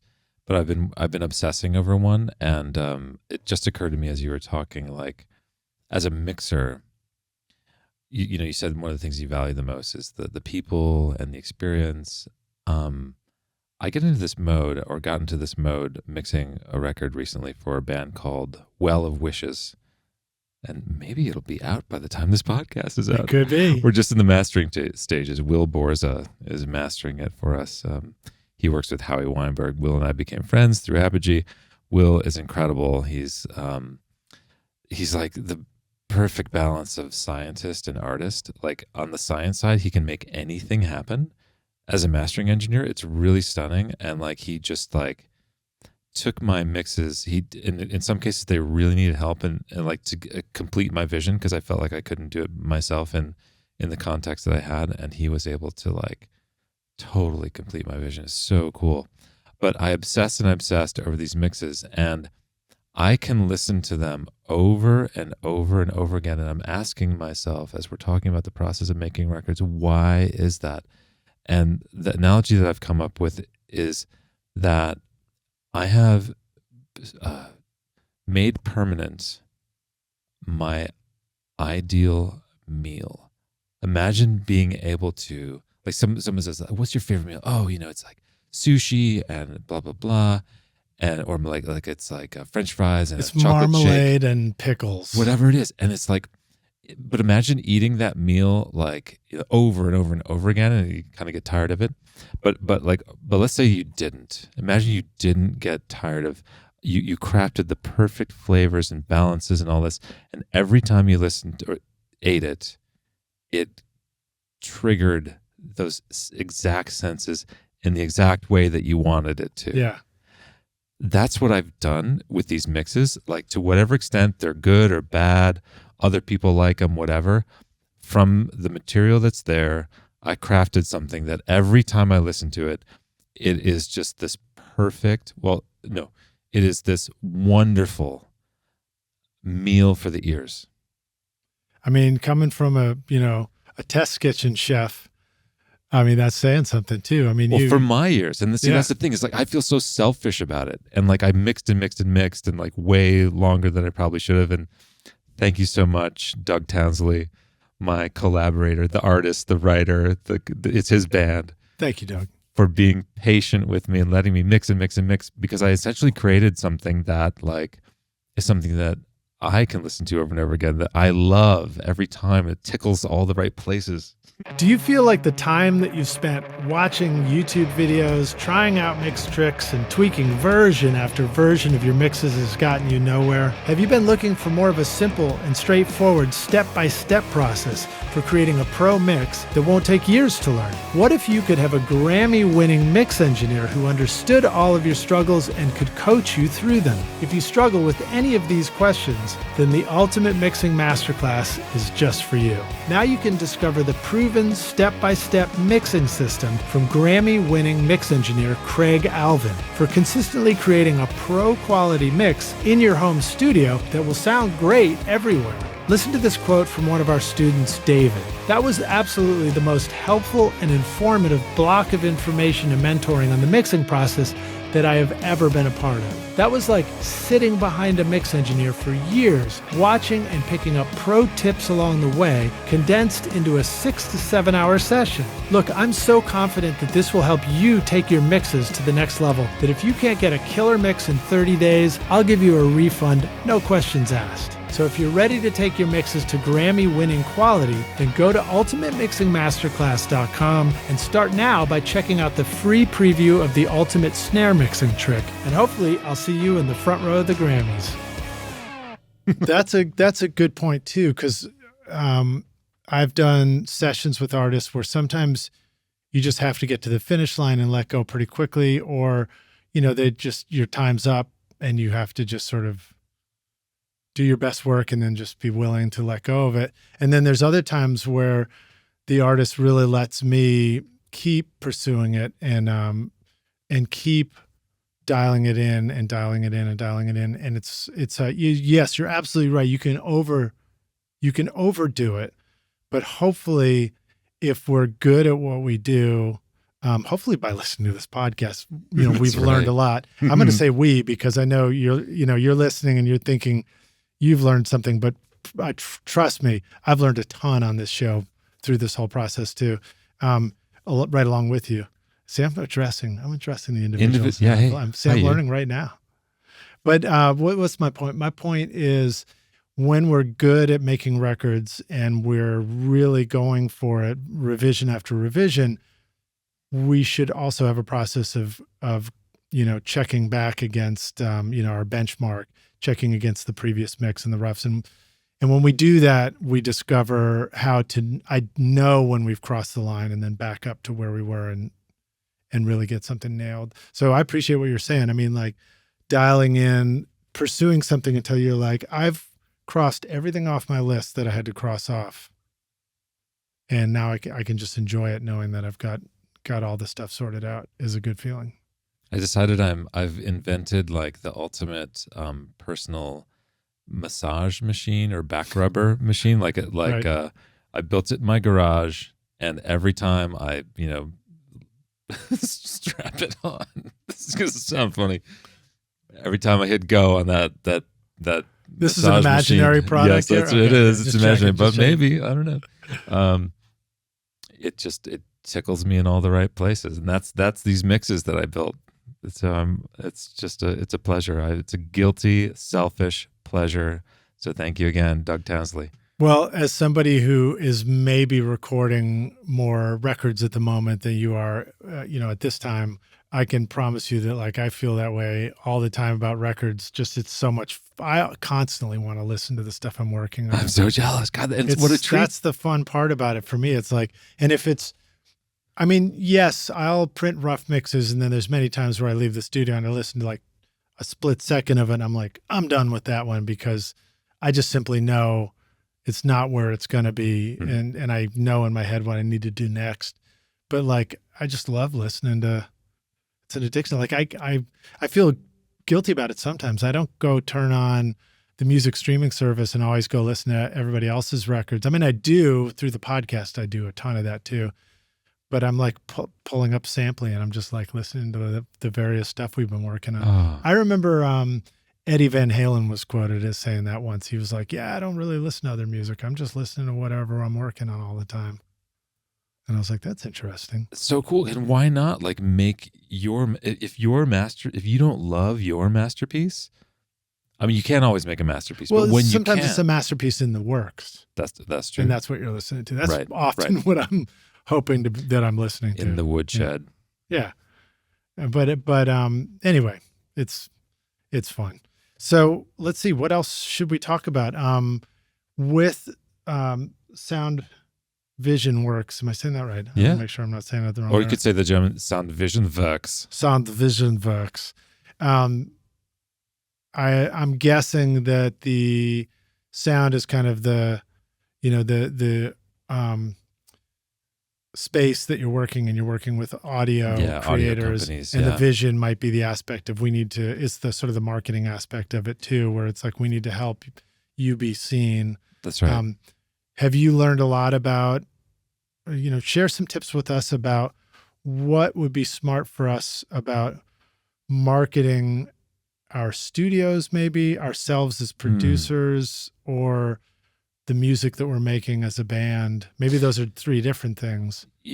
Understand the tools like Instagram and the formats and ask ChatGPT or Google like how to do things and best practice. I actually love having a dialogue with ChatGPT. Yeah. Like it's so weird that I think we're in a whole new era where like you don't have to wonder about anything anymore. Not anything, but like something you're like, oh, I'm not sure how to do that. You can literally just ask an AI and know almost anything.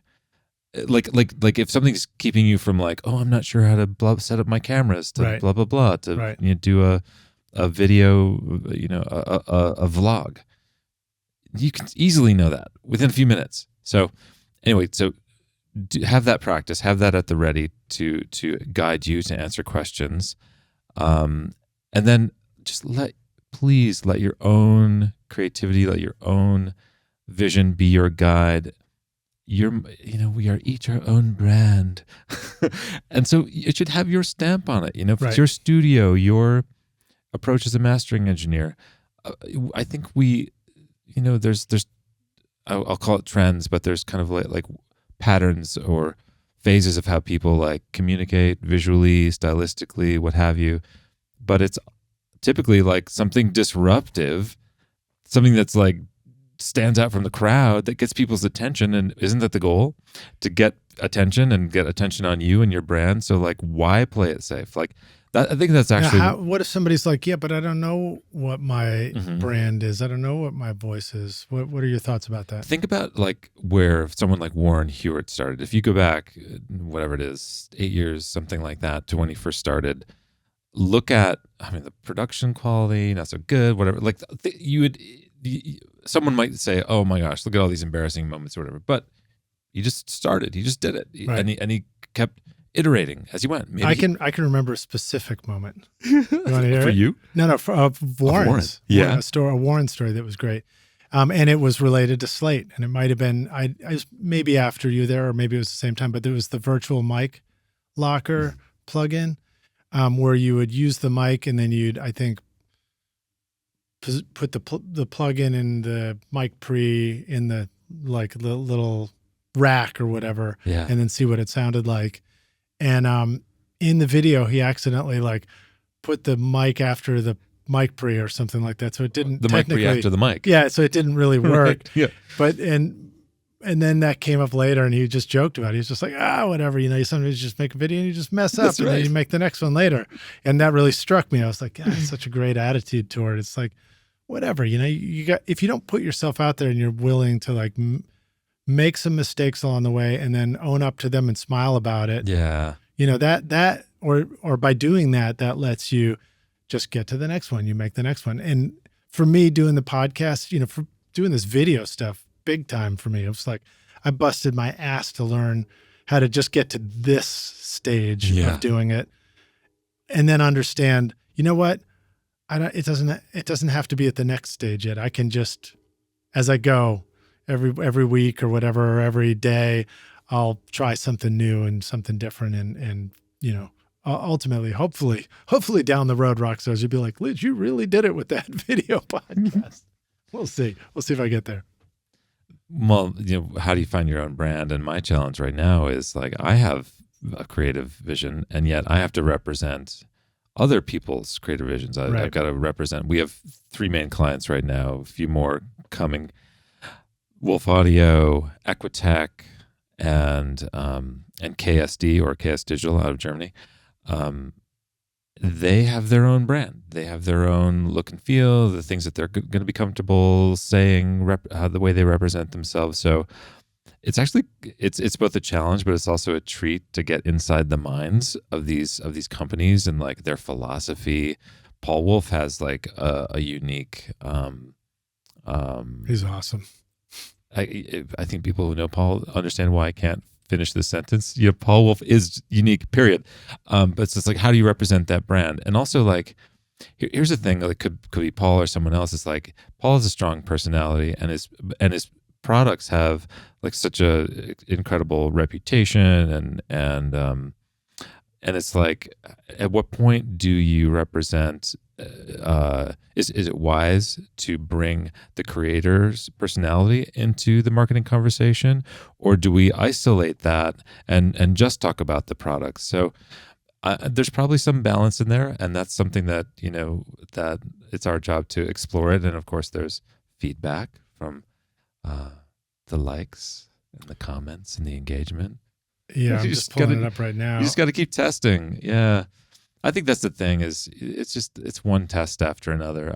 The test is never going to end. Just so let me drop in a specific shout out to Paul and the products you guys are working with over there. This thanks. One, the personal monitor mixer. Yeah. That one really catches my Memore. attention. The Memore, right? Because that is one that I think each of us is interested in an area that we're thinking about next. So for me, leveling up the monitoring in a studio situation is an exciting next step for me. Do you want to give that product a shout out, or tell the Rockstars what it is? Product development is sometimes you aren't sure, like if there's like a product market fit, and in this case there's just a huge vacuum, and there's like, it's the perfect moment for the Memore, because there's a range of analog studio headphone mixers, aka personal monitor mixers, that are no longer made, and there's a whole range of them that were popular that are all breaking down, and they're hard to maintain, and you can't get the parts, and the company doesn't exist, all these things. So not only it turns out that the Memore is like a great product in itself, and actually like it solves a lot of problems that these other products, didn't address. And it has like it's great build quality and longevity and reliable and all that, but like they just aren't made anymore. For 15 years, I had a famous MCI console at my studio that originally came from Criteria Studio C in Miami, where it made some of the most iconic Grammy-winning records of the 1970s, and it sounded incredible. When I was ready to upgrade my studio to a full digital mixing setup, I teamed up with Rick Carson at Make Believe Studio, Metric Halo, and Golden Ear producer Bill Simzik to recreate the legendary MCI console as the new MBSI plugin. The MBSI captures the same iconic sound used on multi-million selling records like Hotel California for the Eagles, Saturday Night Fever and Staying Alive for the Bee Gees, I Shot the Sheriff for Eric Clapton, We're an American Band for Grand Funk Railroad, and the soundtrack to Grease, the movie, all for legendary producers like Tom Dowd, Todd Rundgren, and Bill Simzik. The MBSI plugin not only delivers the authentic sound of the original MCI console faithfully, but it also adds new features like a top-notch compressor, overdrive, and a dual EQ filter switch, adding tools that Bill Simzik said he would have loved to have in the original console. Now you too can get that Grammy-winning MCI sound in your home studio. Whether you're recording or mixing, you can experience the sound of Miami 1976 with the MBSI plugin and soak up a little sunshine in your sound at makebelievestudio.com/MBSI. So like that's why Pat McMakin in the new 2.0 version of the tracking room that we can't talk about because it's top secret, but that's coming online. They got 14 of them, and that's why. And sometimes products are just like the perfect fit. Blackbird has like over 50 Equitechs. Their whole studio is powered by Equitech. That's part of their sound. It's like it's foundational to their studio. And Equitech has products that are just as foundational as like acoustic treatment in a studio. That you tell the rockstars what the Equitech is. Equitech it's beyond like something like a traditional power conditioner where it actually like has a giant transformer in it. They weigh like 50 pounds, even the smallest ones. And what it does is it essentially is as if you could get the perfect feed of electricity off the grid, which you can't because off the grid, it's always noisy. It always has inconsistencies, spikes, noise. And what that means when the power is bad, everything that's powered in your studio, which is your entire studio, is underperforming. When you can give products the ideal supply of electricity through this giant Equitech transformer, it puts everything in it's like everything is operating in its ideal like space. It's like right. It's like letting people breathe fresh air and eat clean food and drink clean water. That's it. Giving your gear the perfect diet at all times, the right amount of rest and sleep so what was I going to say? So let's see. We were talking about the Me More from Wolf, and they have a number of products. They have like the 500 series mic preamps. They have this beautiful 500 series EQ that can sound like a Pultec on the top and bottom, and be like very sweet and very precise in the middle. And those all can be part of Paul's console. So Paul owned API for 20 years. That's right. Paul created one of the most popular and legendary bus compressors ever, the API 2520. Amazing. He created the 550 BEQ. He created the 212 series mic pre's and on and on and on. I mean, this was his company for 20 years. He sold it and moved on and created his next console company, which was Tonelux. They made 500 series EQs. He sold that. Now he has a new partner, Jared Vogt, who comes from the software world and the digitally controlled analog world.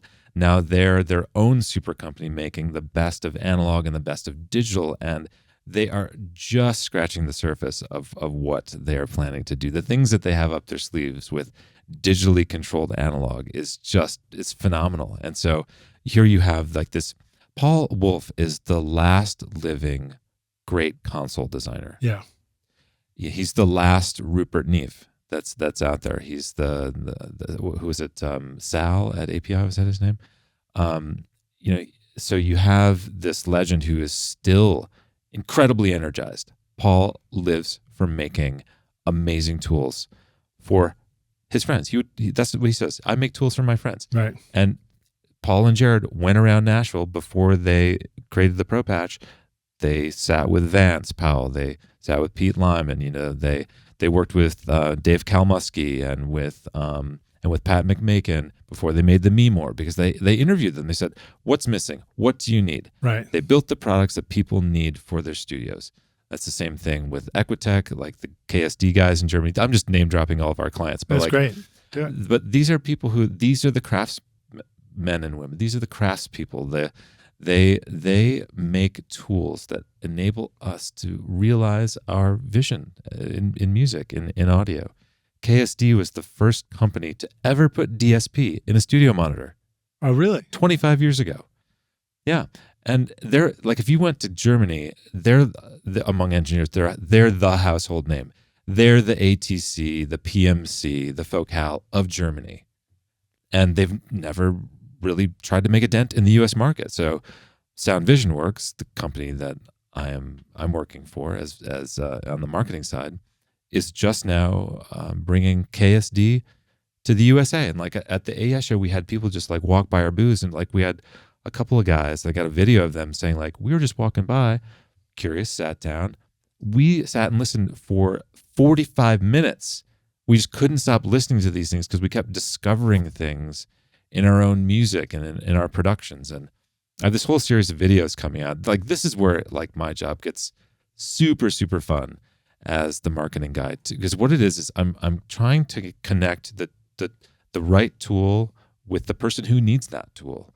And so all it is, it's a matter of making a connection. It's a matter of bringing awareness, like trying to find that person who has that need, who's been searching to solve a problem or to like a pathway to realize their vision. And if I can like introduce them to the product that is like, at least for now, the perfect next step in their path or the perfect pathway to realize that vision, that's my job. That's my goal. And as you said, Lij, it's noisy out there. It's like, how do you get people's attention? So that's the trick of it. But like, I will talk about KSD for another second, because I just love speakers. I was talking with Vance the other day, and he's like, this is why analog will never go away, because we hear analog. Yeah, right. I think I just said that on yesterday's interview. Exactly. And I think even our eardrum's still going to be analog. They will be until, some other, brain plug-in, whatever. And I love transducers because also it's a change in state of energy. A microphone changes a state of energy, is a motion of something physical, of air, changes it into electricity. And the speaker does the opposite. It changes electricity into physical air movement, that moves your body. It literally moves your body. I just love that. I think there's something so exciting about that change in state of energy. It's all about the air. It's all about the air. It's all about feeling the low, hearing the silky highs. That's how I actually got into audio, was being as a teenager. I would go on the weekends with my best buddy Russ Heron, shout out. We'd go on the weekends to listen to speakers in various stereo shops. Ooh, that's fun stuff to do. Yeah, just I guess we have that in our pro audio places. I remember I used to go do that at the consumer audio hi-fi places. And then you go into the car stereo booth, where they have the car speakers all around you, and you like choose your stereo and select your speakers. Was it an early version of Atmos and they just didn't know it? I think it might have been. It might have been. Well, very cool, dude. Well, it's great having you on the show again. It's always fun to hang out with you. And I enjoyed, just getting a chance to kind of talk philosophy on creativity and taking risks and all that kind of stuff. Let me ask you this question. It's our closing question that I always like to ask the guests on the show. And you've answered it before, but as a reminder, we're going to take the Wayback Studio machine. You get to go back in time and find young Alex, who's maybe you're being interviewed on local Minnesota television, or maybe it's prior to that in the 90s. And you go back and say, listen, dude, I've come back to give you this one bit of advice. Here's the single most important thing you need to know to be that rock star the studio or the entrepreneurial venture or what have you one day, what advice do you want to go back and give yourself if you could at this point? Don't worry about if other people like it. If you like it, if you love it, if you believe in it, just do it. I think that's great. It sort of harkens back to what you were saying about being true to yourself and finding your own voice. I mean, the thing that we all have to bring to the table that makes us so unique is just you. It's just you, Rockstar. It's just you, Alex. The expanded version of that is there's something exciting on the other side of the risk. Take the risk. You are worried that all these things could happen. You'll be surprised once you take the risk about all the things you thought might happen that were bad things that don't, number one, and all the things that do happen that you didn't even predict, and it's all because you took a chance. It's beautiful, man. I love it. That's well said. It has been such a pleasure just to be here in your presence, to have eye contact with you, if I may say, as a I'm just saying, you have beautiful eyes, Lij. Oh, thank you very much. Thank you very much. It's been a I'm trying to pleasure. take my reading glasses off and, It's been so take nice. advantage of the 4K. Although actually you get the 4K. I get the 1080p here. Well, if I can just Those say are some that nerdy video terms, Rockstars. in person, you have 8K eyes. Well, thank you very much, man. I appreciate it. Let the Rockstars know where can they find you now? So what if they're On what Instagram, if they're yeah. just wanting to connect, or what if Totally. they're curious about the companies you're working with, Mhm. or what if they're launching an incredible new piece of equipment Killer, for our yeah. studios? Yeah, we may, as Sound Vision Works, love to help get the word out and tell your story. soundvisionworks.com. Okay, great. We'll have links to that in the show notes too, Rockstars. Yeah. And maybe I'll even have a link to the YouTube video from 2003. It's so fun. That's great. Let's see. So I'm Alex at soundvisionworks.com. On Instagram, Alex Oana. I think it's all one word. ALEXOANA. What else? So if anybody listening is curious about any of the particular products that these companies you're working with, Right. Okay. is it Should we fair say- to connect? Absolutely. So I believe it's wolfaudio.com. It's equitech.com, and that's EQUITECH. And then I think it's KS Audio or KSD Audio. If you can just get that corrected in your show notes. Right. But it's essentially KS Digital. If you Google that, it's German studio monitor company. Beautiful stuff. Okay, awesome. Yeah. Well, dude, thanks for joining us on the show, Rockstars. Thank you again for watching. If you got questions or comments, please drop them in the comments below. Now that we're in the world of comments and video. And then remember to hit the like button and subscribe to our channel here so you can get more videos from us. And we'll see you around the studio again. Thank you, Lij. Please like and subscribe. Cheers.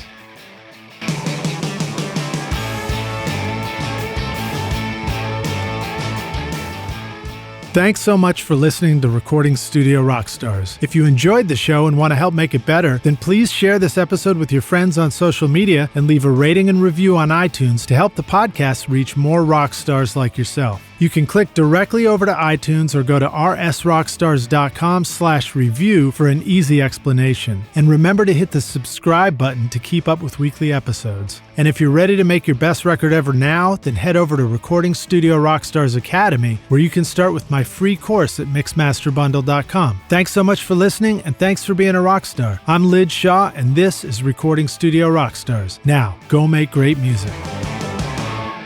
Recording Studio Rockstars would like to give a big thank you to our awesome sponsors who help make this episode possible: Isotope, Native Instruments, Roswell Pro Audio, and Atom Audio. And remember to take advantage of our special coupon codes. At isotope.com and nativeinstruments.com, use the coupon code ROCK10 for 10% off any plugin. If you enjoyed Recording Studio Rockstars, please check out our sponsors using the links in our show notes. These are all things that I highly recommend for your studio because they're going to help you make your best record ever. Also, like and subscribe to our YouTube channel. This is new for us here, and it's a great way for you to help support this show, so I greatly appreciate it. I would also like to thank our fantastic team here at Recording Studio Rockstars, Vlad Weselchenko and Liz Hulitskaya. Thanks so much for watching and for listening. My name is Lij Shaw, and I'll see you in the next episode. Cheers.